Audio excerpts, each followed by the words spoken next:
এটি একটি 200 kVA transformer. এটি হলো এলটি সাইড, এটি হলো নিউট্রাল, এটি হলো ফেজ এ, ফেজ বি, ফেজ সি, এবং কি এটি হলো এসটি টার্মিনাল। এটা হলো ফেজ এ, ফেজ বি, ফেজ সি। ট্রান্সফরমারের উপরে এলটি এবং এসটি সাইড দেখলাম। আমি দেখি এটা হলো এই পাশে হচ্ছে অয়েল লেভেল ইন্ডিকেটর, আর এটার নাম হলো কনজারভেটর ট্যাঙ্ক। সেখানে রিজার্ভ তেল রাখা হয়।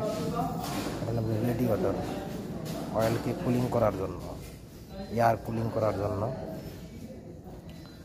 পাশে আমরা দেখতে পাচ্ছি এটাকে বলে হর্ন গ্যাপ, এটাকে বলে হর্ন গ্যাপ। পাশে যদি দেখতে পাই এখানে আমাদের একটা সিলিকা জেল বিদার বক্স থাকবে শুষ্ক বাতাস প্রবেশের জন্য। তাহলে একটা ট্রান্সফরমার সম্পর্কে আমরা মোটামুটি জানতে পারলাম।